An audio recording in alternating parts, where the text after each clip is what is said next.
जड़ का है। जड़ में जो जीव हैं और वनस्पति में जीव, उनको तो अलग कर लेते हो आप लोग। कोई कोई को अलग नहीं कर पाते हो तो उस वस्तु को ही अलग कर देते हो कि ये तो अलग हो नहीं सकता, खराब हो गई, सड़ गई, गल गई। जल में से आप छान लेते हो तो इतने जीव निकल गए। अब स्वयं वो एक इंद्रिय है जल, इसलिए तो महाराज जी लोग छानने के बाद भी उसको छूते नहीं हैं, क्योंकि अभी वो स्वयं जीव है। जब आप प्रासुक कर देते हो ना गरम, तो जीव निकल जाता है, तो फिर उसका प्रयोग करते हैं। अग्नि जीव है, अग्नि भी जीव है। कैसे जीव है अग्नि? श्वास चाहिए ना, वनस्पति को ढक दो तो खत्म। ऐसे वनस्पति भी उसको श्वास चाहिए है, तो श्वास कहाँ से मिले? अगर अग्नि को आपने ढक दिया एक बर्तन से तो अग्नि बुझ जाती, उसको श्वास से ही। फिर वनस्पति है, बता ही दिया था। इन सबकी उम्र भी होती है, सबकी उम्र भी होती है। तो ऐसे पृथ्वी कायक की भी उम्र है। तो अपन देखते हैं पृथ्वी कायक की आयु जो मृदु है, मृदु पृथ्वी कायक है, तो उसकी 12,000 वर्ष की है ना। और बहुत कठोर है तो उसकी 22,000 वर्ष की, 22,000 वर्ष की उम्र है पृथ्वी कायक की। वैसे तो बना रहेगा बहुत काल तक। अब जितने सूर्य चांद आदि है सब पृथ्वी कायक हैं, कितने अकृत्रिम है उनमें, उनका तो कभी अभाव नहीं हो रहा, लेकिन उनमें जीव आते जाते हैं। एक जीव आया चला गया, इतने वर्ष के बाद फिर नया जीव आ गया, वो चीज़ ऐसी बनी रहती है, लेकिन जीव आते जाते रहते हैं। ये तो उनका शरीर है, वैसा बना रहता है। गलन पूरण ज़्यादा वैसा होता नहीं है जैसे और चीज़ों में हो रहा है। अकृत्रिम जो चीज़ें हैं, जैसे अकृत्रिम जिन बिंब हैं, जिनालय हैं, पर्वत हैं, उनका कभी भी क्षय नहीं होता है, वैसे बने रहते हैं। अंतर में परिणमन रहता है और जीव आते जाते रहते हैं। ऐसे और भी हम जानते हैं कि कई और भी जो स्थावर हैं, आप जल कायक की देखेंगे तो उसकी भी 17,000 वर्ष की, 17,000 वर्ष की आयु है। अग्नि कायक की जो 3 वर्ष की आयु है, 3 दिन की आयु है, 3 वर्ष 3 दिन की आयु, 3 ही दिन बस। अग्नि 3 दिन तक ही रहेगी अग्नि कायक जीव। जैसे अग्नि जलती रहे तो हमेशा जलती रहे, जीव आते रहेंगे जाते रहेंगे, आते जाते रहेंगे। अधिक से अधिक 3 दिन की है। ये समझ लेना, ये सभी इतने ही दिन रहे ऐसा नहीं। जघन्य आयु इन सभी की अंतर्मूर्त की है। 48 मिनट के अंदर भी ये समाप्त हो सकते हैं, कोई भी जीव है। और अधिक से अधिक रहें तो इतने रहेंगे। बस देव और नारकियों में अंतर्मुख की आयु नहीं होती है, पूरी पूरी चमाचम उनको जीना ही पड़ती है। एक को सुख अनुभव करना पड़ता है, एक को दुख अनुभव करना। उनको जैसी ऐसी अंतर्मुख की नहीं मिलती, बहुत ज़्यादा मिलती है, कम से कम 10,000 वर्ष, नहीं तो फिर सागरों की आयु। बाकी और में इसमें अंतर्मुख की आयु। और इसी प्रकार अंतर्मुख की आयु किन को नहीं मिलती है? जैसे महापुरुष लोग हैं, उनकी अच्छी लंबी आयु रहती है, उनका अकाल मरण नहीं होता है। इस प्रकार से जाना। और वायु काय की भी है, इनकी ज़्यादा है, जैसे कि 3,000 वर्ष की। अग्नि का 3 दिन, वायु का कि 3,000 वर्ष तक वायु का कोई जीव बना रह सकता है उसमें, अधिक से अधिक। और नहीं तो वो खत्म भी हो जाए जल्दी अंतर्मुख में। वनस्पति काय की भी आयु अधिक से अधिक 10,000 वर्ष की, 10,000 वर्ष तक कोई वनस्पति का जीव एक इसमें बना रह सकता है, नहीं तो अंतर्मुख में चला जाए।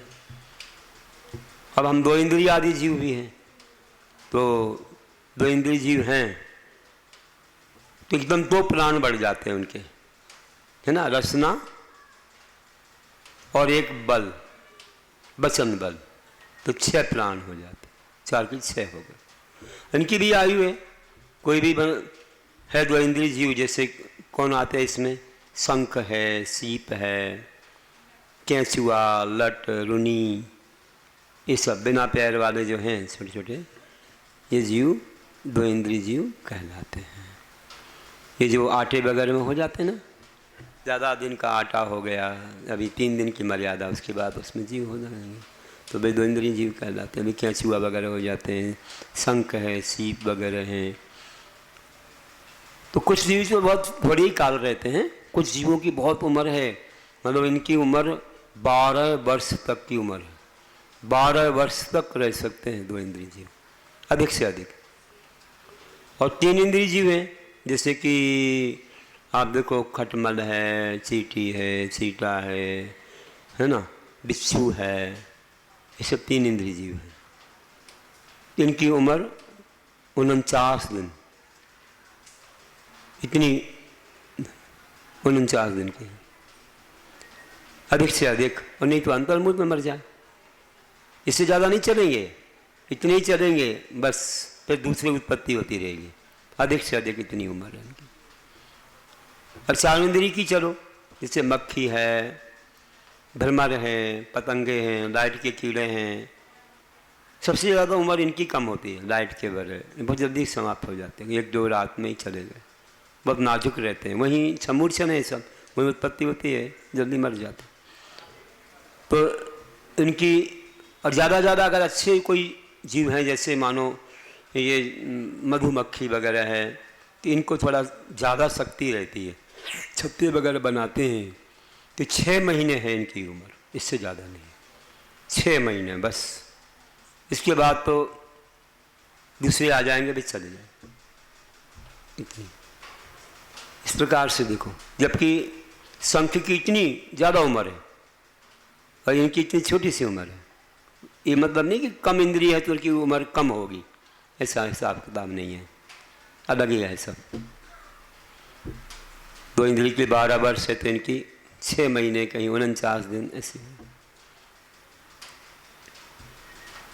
और आगे हम लोग देखते हैं, अभी इन सब में भेद हम लोग समझ रहे थे, क्या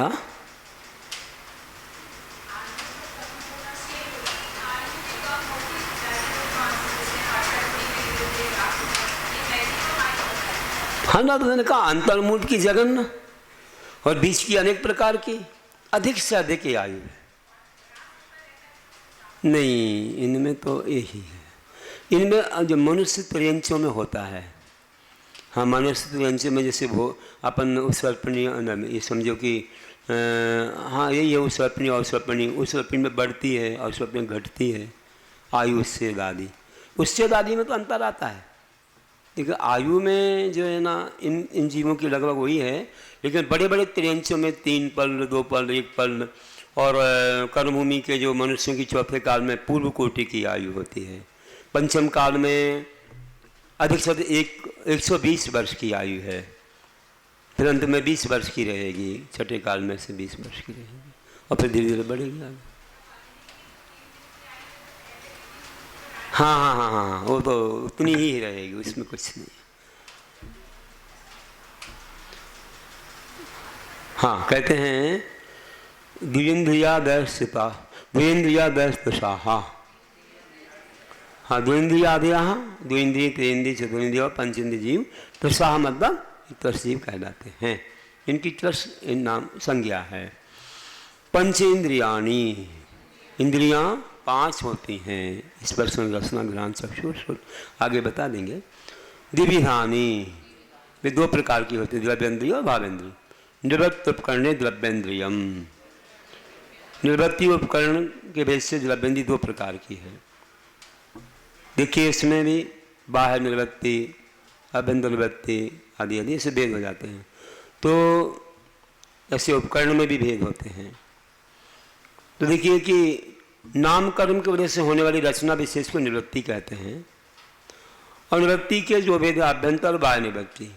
आत्मा के प्रदेशों का इंद्रियाकार होना ये अभ्यंतर निवृत्ति कहलाती है, और पुद्गल के परमाणुओं का इंद्रियाकार रूप बनना, इंद्रिय आकार रूप लेते हैं, तो ये बाह्य निवृत्ति हो गई।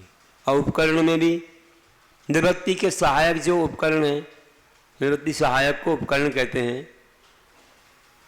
और उपकरण के दो भेद हैं, अभ्यंतर और बाह्य। जैसे नेत्र में जो काला सफ़ेद मंडल है, इसमें स्पष्ट समझ में आता है। तो आँखों में जो काला और सफ़ेद दिखता है अंदर, तो ये तो हुआ अभ्यंतर उपकरण।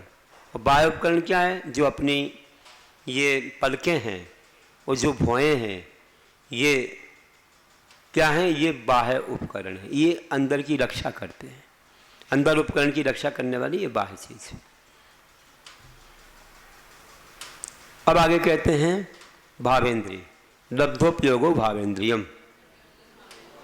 हाँ, लब्धि और उपयोग को भावेंद्रिय कहते हैं।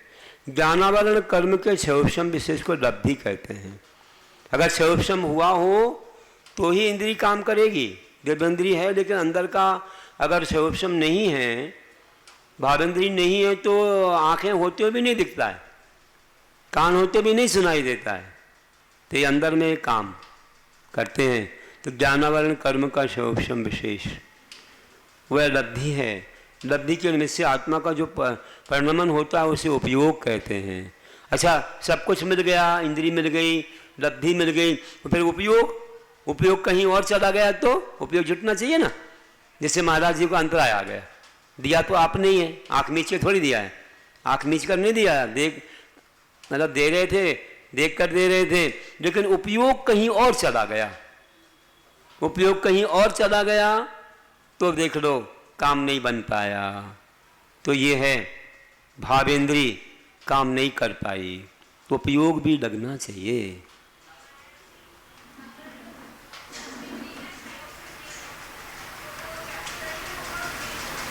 फिर से बोलिए।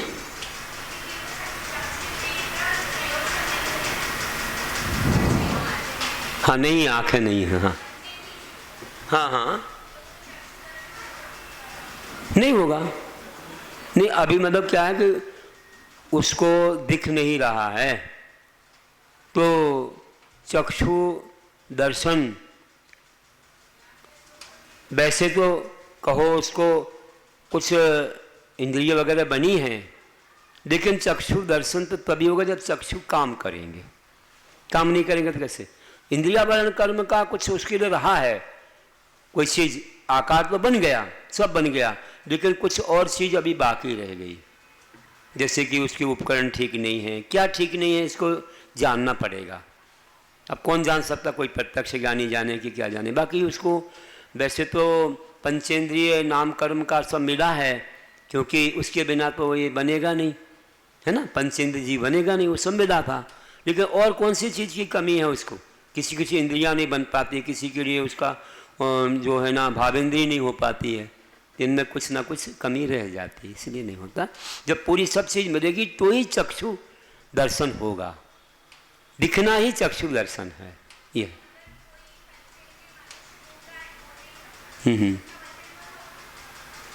उनका वचन बल तो है, लेकिन कुछ और कमी है उसकी। ये कुछ बनावट, मतलब उसकी इंद्रिय में कुछ कमी है। वो शक्ति तो लगा रहा है, लेकिन इंद्रिय काम नहीं कर रही है, ऐसा है। कुछ निमित्त ऐसे नहीं मिल पा रहे। तो हम लोग जैसे देखते हैं, अब जैसे आप लोग लिखते हो तो कई बार लिखते लिखते गलती हो जाती है, कुछ का कुछ बन गया, काका गा गा काका कुछ बन गया, तो क्यों हो गया? देख के नहीं लग रहा, आँख मीच के लग रहे देगा, लेकिन उपयोग कहीं चला गया। उपयोग चला गया तो कुछ का कुछ बन गया। ये है, उपयोग कहीं और चला। आप लोग पूछते भैया तुमने देखा? अरे मेरे को ध्यान नहीं है, कोई निकला क्या यहाँ से? ध्यान नहीं, देख तो वहीं रहा था, लेकिन तो ध्यान नहीं दिया मैंने। तो ये है उपयोग, ये भावेंद्री है ना। भावेंद्री कई बार कमज़ोर हो जाती है, यूँ कहो कि उसका सही उपयोग नहीं हो पाता है। तो ऐसे अपन ने जान लिया और आगे बढ़ते हैं। इंद्रियों के नाम स्पर्शन रसन घ्राण चक्षु श्रोत्राणि।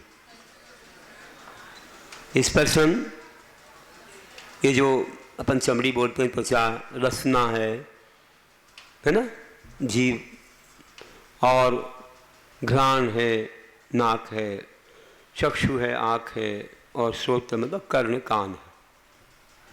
ये 5 इंद्रियाँ होती हैं। इनके विषय स्पर्श रस गंध वर्ण शब्दा सदर्था। हाँ, स्पर्श रस गंध वर्ण और शब्द, ये तद अर्था मतलब उनके विषय है। स्पर्श नदी का स्पर्श है, ठंडा गरम आदि, रूखा चिकना, हल्का भारी और कठोर नरम ऐसे है। रस में जो है आप मीठा, खट्टा, कड़वा, कसाला, चलपला है। गंध में सुगंध दुर्गंध है। रूप में काला, नीला, लाल, सफ़ेद है। और शब्द में सारे गामा पादानी। ऐसे कोई भी देख लो, ये सब ऐसे इनके क्या हैं, ये इनके विषय हैं, इंद्रियों के विषय कहलाते हैं। मन का विषय क्या है? मन भी एक इंद्रिय है। मन को कहते हैं मन, अंतःकरण, हीय, मनस और नो इंद्री, ईसत इंद्री, अनिंद्री, इतने सारे नाम हैं मन के, बहुत सारे नाम हैं। नो इंद्री, किंचित को नो बोलते हैं। नो संख्या नहीं है ना। नो मतलब किंचित को नो बोलते हैं। नो कसाय, किंचित कसाय, छोटी कसाय।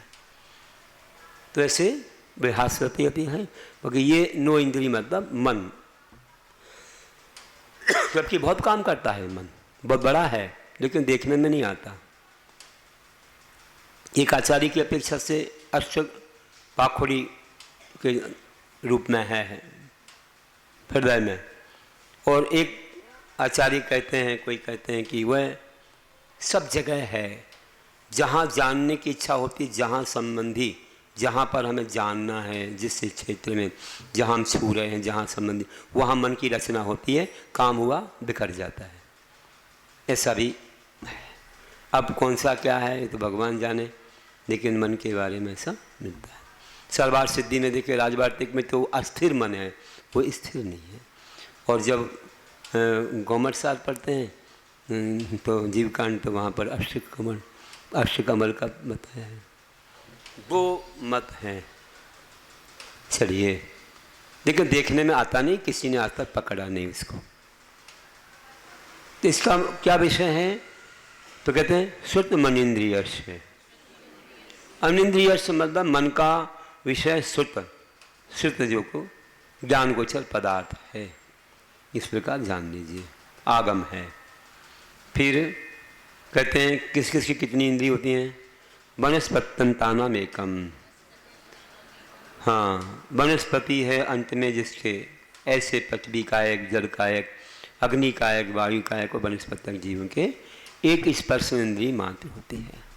देखिए, इसमें भी थोड़ा सा समझ लीजिए। बड़े बड़े शास्त्रों में अपन पढ़ेंगे, जैसे गौमठ सार में, तो पृथ्वी में भी चार भेद हैं। पृथ्वी काय, पृथ्वी कायक और पृथ्वी जीव, चार भेद हैं। इनमें एक में ही रह रहा है जीव, बाकी तीन अलग है। देखो कैसे हैं। एक सामान्य पृथ्वी है, कोई जीव का इसमें संबंध नहीं। पृथ्वी काय, जिससे जीव निकल चुका है, उसको पृथ्वी काय। और जिसमें जीव रह रहा है वो पृथ्वी कायक, और जिसमें रहने के लिए जीव आ रहा है वो पृथ्वी जीव। तो उस नाम कर्म का बंद किया उसने, पृथ्वी नाम का, वो अभी विग्रह गति में, वो पृथ्वी जीव है। ऐसे सभी में घटा लेना, पांच में, ऐसे चार भेद। कायिक बोलोगे तो ही जीव सहत आएगा, बाकी नहीं आएगा। कायिक बोलना पड़ेगा आपको। पृथ्वी काय बोल दिया तो नहीं, पृथ्वी कायिक बोलना पड़ेगा। सामान से बोल पृथ्वी का ऐसा नहीं चलेगा, पृथ्वी कायिक बोलना पड़ेगा आपको। नहीं, उसका नाम है ना, वैसा नाम हो गया, उसमें रह चुका था जीव, इसको पृथ्वी काय, उससे निकल तो गया, लेकिन फिर भी वो पृथ्वी काय। अरे तो भाई उसका शरीर है ना, उसका शरीर है। अब मुर्दे को भी तुम इतना कुछ करते हो, क्या क्या करते हो, जीव तो निकल गया उससे, फिर भी बोल रहे मनुष्य है भैया, उनकी लकड़ी में जाओ है ना। तो ये व्यवहार होता है, व्यवहार होता है, व्यवहार। ये अब नाम निक्षेप से कुछ भी बोल दो आप। नाम निक्षेप किसको बोलते हैं? जिसमें ना वो गुण है ना कुछ है, फिर भी उसका नाम है, बस तो हो जाता है। तो 4 भेद बताए हैं। बहुत अच्छा है ये प्रकरण बहुत अच्छा है, इससे काफ़ी चीज़ें मालूम पड़ती हैं। तो कुछ में तो समझ में सीधा सीधा आता है, कुछ में अपन जान नहीं पाते, लेकिन होते हैं 4 सभी पूरे 5 स्थावर में। अब आगे बढ़ते हैं। शेष इंद्रिय वाले जीव कृमि पिपीलिका भ्रमर मनुष्यादीना में कैक वृद्धानी।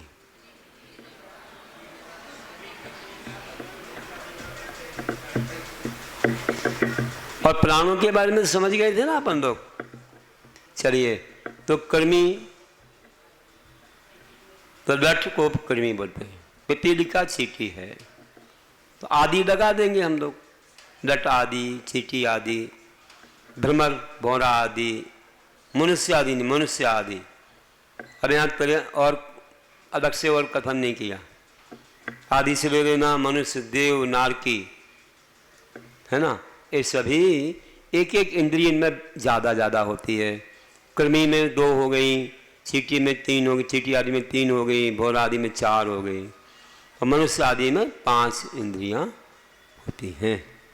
ऐसा क्रम से बढ़ाते जाना चाहिए। देखो, मनुष्य, देव और नारकी नियम से संगी पंचेंद्रिय होते हैं। त्रियंचों में 4 इंद्रिय तक नियम से असंगी होते हैं और सम्मूर्छन ही होते हैं, उनका गर्भजन नहीं होता, है ना। 5 इंद्रिय में गर्भ भी हैं और सम्मूर्छन भी, गर्भज भी, गर्भ सम्मूर्छन भी हैं। कोई तोते, कोई सांप, कोई मेंढक सम्मूर्छन है, वे गर्भ से पैदा नहीं होते हैं, वहाँ का वातावरण मिला पैदा हो जाते हैं, मेंढक बरसते हैं बोलते हैं।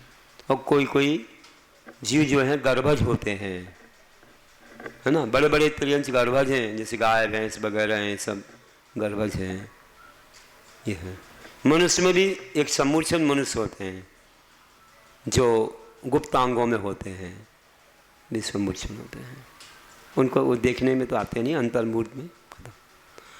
चलिए, और इस प्रकार से बताया, तो इंद्रियों की अपेक्षा से ये वर्णन किया है। अब आगे बढ़ते हैं। संज्ञा समनस्काहा, मन सह जीव संगी कहलाते हैं, है ना। मन सह जीव संगी कहलाते हैं। तो 3 इंद्रिय, जैसे 2 इंद्रिय हुई तो उनके 6 प्राण बता दिए थे, 4 इंद्रिय हो गई तो एक और बड़ा 7 हो गई, है ना। और पंचेंद्रिय अभी कहाँ पहुँचे अपन, 2 इंद्रिय कितने हो गए, 6, 3 इंद्रिय के एक और बढ़ा दो 7, 4 इंद्रिय के एक और बढ़ा दो 8, और असंगी पंचेंद्रिय के 9, और संगी पंचेंद्रिय के 10, मन भी हो जाता है। तुम लोग कौन से हो, 10 वाले के 9 वाले? कुछ लोग 9 वाले लग रहे।